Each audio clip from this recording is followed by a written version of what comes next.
Brought to you by LIC of India. हर पल आपके साथ। नमस्कार, मैं हूं मिलिंद खांडेकर और आप देख रहे हैं हिसाब किताब।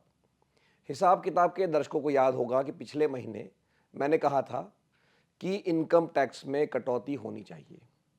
उसका कारण ये था कि जनवरी की शुरुआत में जब सरकार ने एडवांस एस्टिमेट जारी किए थे जीडीपी ग्रोथ की, तो ये कहा था कि इस साल जीडीपी की ग्रोथ 6.4% रहेगी, जो कि 4 साल की सबसे कम ग्रोथ थी। तो तब मैंने कहा था कि इस ग्रोथ को बढ़ाने के लिए या मंदी से बचने के लिए 2 उपाय करने की ज़रूरत है।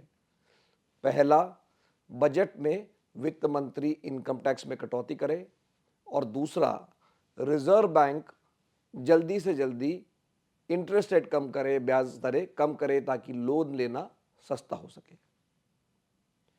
तो मुझे खुशी है कि जो उपाय हमने बताया था उस उपाय पर विचार किया वित्त मंत्री ने और बजट में इनकम टैक्स में कटौती हो गई।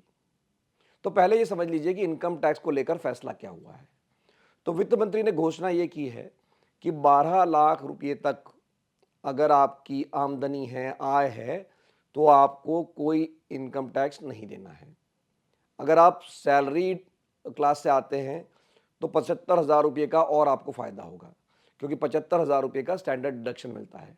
यानी जो सैलरी ले रहे हैं 12,75,000 रुपये वाली, उनको कोई टैक्स नहीं देना है। और इसके आगे वाले जो स्लैब हैं, आप साथ में जो टेबल दिया है उससे देख सकते हैं कि उनको जो टैक्स में बचत होगी वो 90,000 से लेके 1,10,000 रुपये तक होगी।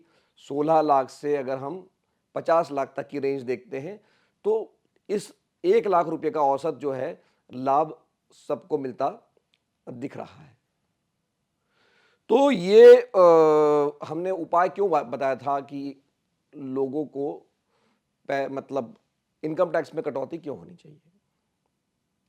तो इनकम टैक्स में कटौती क्यों होनी चाहिए, इसके पीछे का कारण ये था कि हम पिछले कई महीनों से कह रहे हैं कि अर्थव्यवस्था एक दुष्चक्र में फंसी हुई है।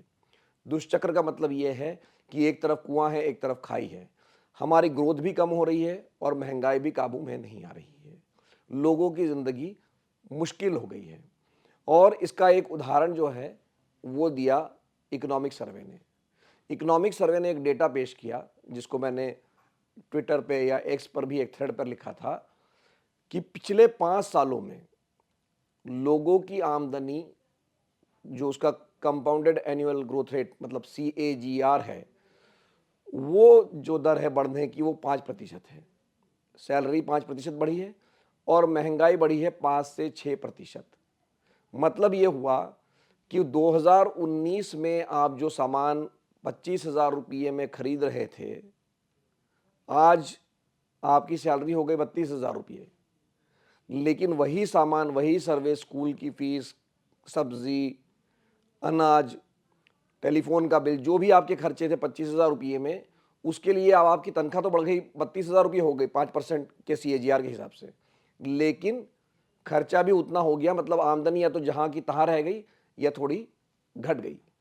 तो चूंकि लोगों के हाथ में पैसे नहीं हैं, लोग त्राही त्राही कर रहे हैं, तो लोगों ने अपने खर्चे काटना शुरू कर दिए।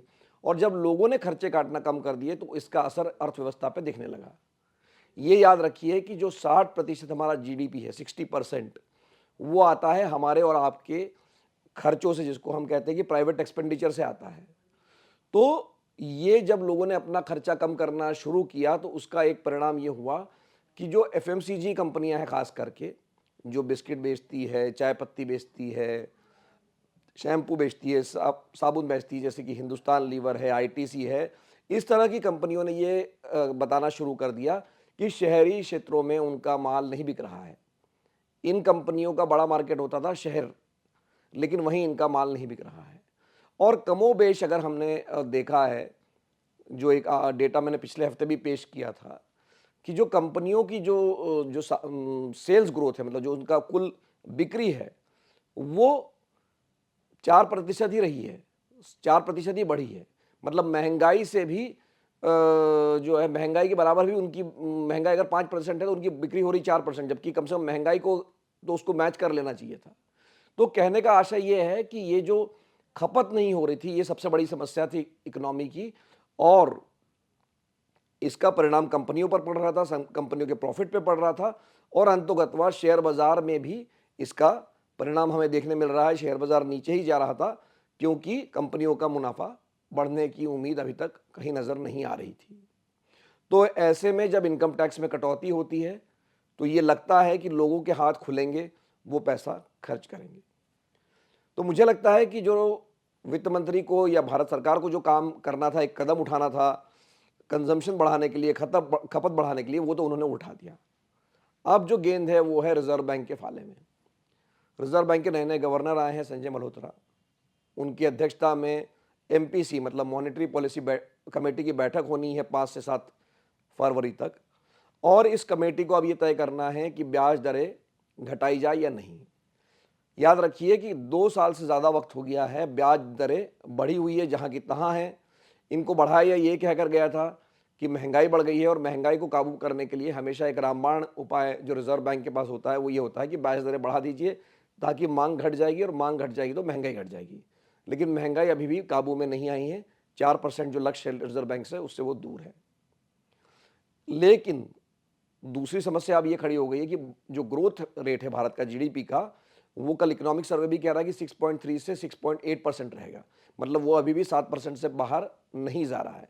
तो जब ग्रोथ नहीं होगी तो लोगों की आमदनी वैसे ही नहीं बढ़ेगी, फिर से वही हम संकट में फंसे रहेंगे। तो इसलिए अब ज़रूरी हो गया है कि रिजर्व बैंक ब्याज दरों को कम करे ताकि लोगों के लोन सस्ते हों, कंपनियों के लिए भी लोन लेकर नए प्रोजेक्ट लगाना आसान हो। तो रॉयटर्स का एक जो पोल आया है उसके हिसाब से ज़्यादातर जो जानकार है उनका मानना, इकोनॉमिस्ट जो है उनका ये कहना है कि 0.25% की जो कट है वो इस बैठक में होने की उम्मीद है। और अगर ये हो जाता है तो मेरी बात मानिए, ये सोने पे सुहागा होगा। शेयर बाजार में तो तेज़ी आएगी ही, लेकिन जो मिडिल क्लास को खुश करने की कोशिश सरकार कर रही है उसमें और सफलता मिलेगी। होम लोन सस्ते हो सकते हैं, ऑटो लोन सस्ते हो सकते हैं अगर ये ब्याज दरों को काटने का काम शुरू हो जाता है। तो हमारी नज़र रहेगी जो रिजर्व बैंक के गवर्नर जो फैसला करेंगे उस पर। हालांकि उसमें 2 अड़चने हैं, एक तो रुपया का गिरना, अमेरिका में डोनाल्ड ट्रंप की पॉलिसीज़, इसके कारण रिजर्व बैंक थोड़ा हिचक रही है कि ब्याज दरें अभी काटें या अप्रैल में काटें। काटना तो है ही, लेकिन अप्रैल तक तो उम्मीद है ही कट जाएगी। लेकिन जैसे रॉयटर्स का पोल कह रहा है कि ज़्यादातर इकोनॉमिस्ट कह रहे हैं कि नहीं, फरवरी में ही काट दिया जाएगा। तो अगर ऐसा होता है तो ये सोने पर सुहागा होगा। आपको इसका असर जो है शेयर बाज़ार में भी देखने मिलेगा और मिडिल क्लास की ज़िंदगी पर भी देखने के लिए मिलेगा। हिसाब किताब का ये अंक देखने के लिए आपका बहुत बहुत धन्यवाद। आपके अगर कोई सवाल है तो कमेंट बॉक्स में लिख के भेजिए। हमेशा की तरह मैं सवालों का जवाब कमेंट बॉक्स में देने की कोशिश करूँगा। एक बार फिर से आपका धन्यवाद। नमस्कार।